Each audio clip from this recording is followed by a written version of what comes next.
legalism an enemy of the gospel. Where is the grace in that if I have also exerted much effort? Ang pagsabot sa grasya, dili pa ito kay. Pag ang tao wala pa na-convert, wala pa na himong born again, maugid ni iyahang attitude. Mao ni iyang mindset. Asay grasya din ha nga, naningkamot man pugko. Mahulog nga, murag walay grasya. It's all about sa iyang pagpaningkamot. And pag nakasabot ta ani, even ang ato ang kusog, that means I mean kang, ang ako lang yung effort ani no, ako ang kusog. Nagnipili ko nga maningkamot. Ingon gihapon ko igsuon. Even imo ang pagpaningkamot igsuon na ay grabing divine intervention. Ang kusog nga imo ang gigamit, imo ba na? Ang kaalam nga imo ang gigamit, imo ba na? Di ba sa Ginoo man na? Unya ang magpabunga na wala kita kontrol. Tutanan na lang yun igsuon. Gikan sa imong pagpaningkamot hangtod sa nibunga.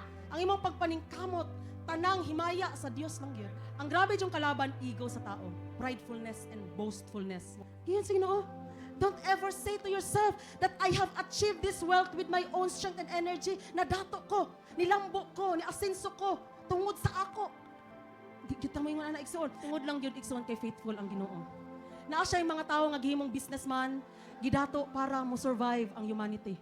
Anan, gi-orchestrate sa Ginoo. Siya ang nagbuot ana tungod kay naasiyay katuyuan. So usa ka adlaw kung nahimo kang successful sa leadership or sa imong panginabuhian, sa imong resources, ayaw kalimot igsuon that it's the Lord who gave you the ability to produce wealth or to become what you are right now.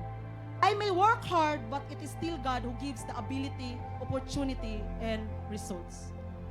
It's always. Sa pagpaningkamot igsuon, tanang bunga sa imong pagpaningkamot, ang Ginoo gyud ang hinungdan niya ng tanan.